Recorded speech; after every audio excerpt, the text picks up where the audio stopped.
তোমার বাড়ি কোথায়? ভয় পেও না, তোমার ক্ষতি করব না।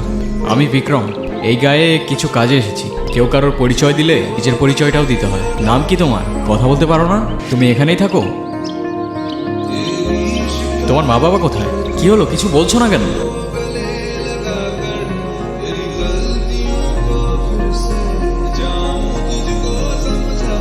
তো দাদা গায়ে আর কতদিন আছেন? এই তো আছি আরও বেশ কিছুদিন। কাজ মোটামুটি ভালোই আগাচ্ছে। দাদা, কোনো সমস্যা হলে কিন্তু সবার আগে আমাদের জানাবেন। শত হোক, এই গায়ে কিন্তু আমরাই আপনার আপনজন। হ্যাঁ, তা তো অবশ্যই। তো একটা প্রশ্ন আমায় খুব ভাবাচ্ছে, জানো তো? কি প্রশ্ন দাদা? তোমরা কিন্তু এখনো আমাকে বললেন দিকটায় যাওয়া বারণ কেন? আপনি ওই দিকটা গিয়েছিলেন? আপনি কিছু দেখেননি তো? একটা মেয়ে ছাড়া আমি তো তেমন কিছু দেখতে পেলাম না। দাদা আপনি ওর সাথে কথা বলেননি তো? বলার চেষ্টা করেছিলাম, কিন্তু ও বলেনি। দাদা, আপনি আমাদের মেরে ফেলবেন, এরকমটা আর করার কথা কখনো ভাববেননি। ওর সাথে কথা বলা তো দূরের কথা, ওই দিকটা যাওয়া পর্যন্তও বারণ। বারণ কেন? ওরা তো অচ্ছুত যা, মানুষ না ওরা দলিত নিচু যা। আপনি তাড়াতাড়ি গা ত্যাগ করুন, জানাজানি হলে আমাদের আর রক্ষে নেই।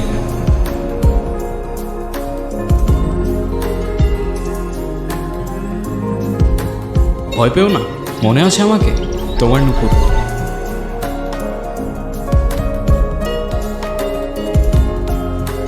কি দাদা, আপনাকে কতবার বারণ করলাম ওই দিকটা যেতে, কিন্তু কাজটা ঠিক করছেন না। তোমরা কি ভেবেছো তোমাদের কথায় ভয় পেয়ে যাব? দাদা, আপনি কিন্তু কাজটি ঠিক করছেন না। এরপর কিন্তু আমরা আর কিছুই করতে পারবো না।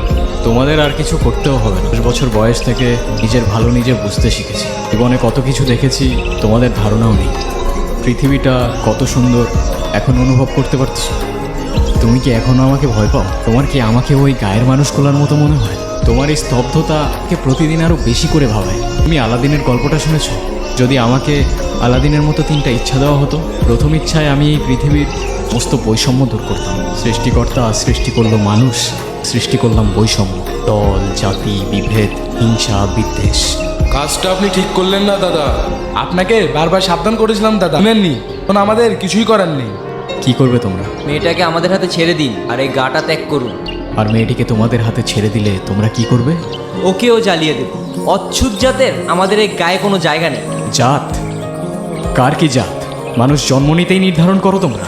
কারো বর্ণ জাত তার জন্ম হইতেই নির্ধারণ করা যায় না। আর এটা শুধু আমি না, তোমাদের শাস্ত্রও বলে। এসব তোমাদের বুঝের অনেক বাইরে। কিন্তু একটা কথা, আমি থাকতে জাতের নামে যদি ওকে কেউ একটা ফুলের টোকাও দেয়, সবগুলার ধরেই মাটিতে পড়ে থাকবে। সাবধান। দাদা আপনার কাছে এটা আশা করি না। সব কিছুর হিসাব হবে। আমাদের পঞ্চায়েত এখনো ধ্বংস হয়ে যায় না। ভয় পেও না, ওরা তোমার কোনো ক্ষতি করতে পারবে না। আর যাই হোক, তোমাকে একটা কথা বলার ছিল। আমি ভালোবাসি তোমায়। আমি হয়তো এখনো কোনো উত্তর দেবে না তুমি, তবু আমার মনে যা ছিল আমি তোমায় বলে দিলাম। এখন অন্তত তোমার নামটা জানতে পারি? অনু। অনু। আমার বয়স যখন আর, তখন ওরা আমার বাবা মাকে আমার চোখের সামনে জ্বালিয়ে দেয়। সেদিন থেকে আজ অব্দি আমি কোনো কথা বলতে পারিনি। আমার অপরাধ কি ছিল আমাকে বলতে পারেন? আমার জাত আমার অপরাধ? আর জাতের কোনো অপরাধ নেই। অপরাধ সেই জাতের জাত জাত সৃষ্টি করেছে। আরে তোর তো বলাই হয়নি, এখানে অনেক প্যারানর্মাল অ্যাক্টিভিটিস টাইপ হয় মাঝে মাঝে। যদি আমরা তেমন দেখি নাই, কে এক্সপিরিয়েন্স করছে মানে? আমি সঠিক জানি না, দিদার মুখে শুনছি। অনেক বছর আগের গল্প। গ্রামে একটা মেয়ে থাকতো, তুলিত জাতের। তারপর বল। এটা নিচু জাত দেখে এটার সাথে কথা বলা নিষেধ ছিল। একদিন এই গ্রামে একটা মানুষ আসে, নীতি না মেনেই ওই মেয়েটার সাথে কথা বলে।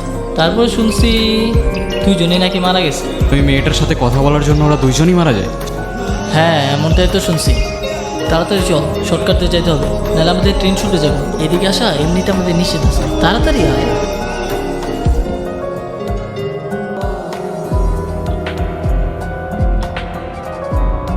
দাঁড়াইলি কেন? তাড়াতাড়ি চল।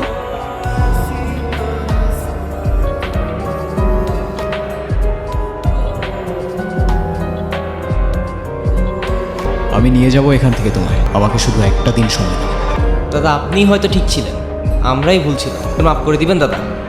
মাফ চাইতে হবে না, তোমরা তোমাদের ভুল বুঝতে পেরেছো, এটাই অনেক। আপনার চিন্তা ভাবনা হয়তো ঠিক ছিল, কিন্তু আমরা আমাদের সমাজে অচ্ছুত জাতের কোনো জায়গা দিতে পারবো না।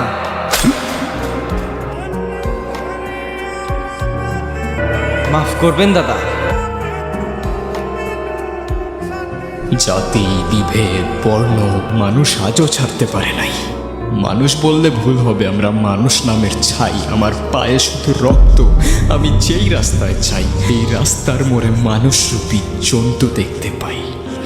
জাতের নামে মানুষের হাতে মানব জাতের রক্ত, এই মানুষের রক্তের রঙে মনুষ্যত্ব অনেক অল্প। আমার প্রশ্ন আছে অনেক, তোর এই গল্প আমার পরিচয় একটাই, আমি মানুষ, আর মানব জাতেই আমার জন্ম।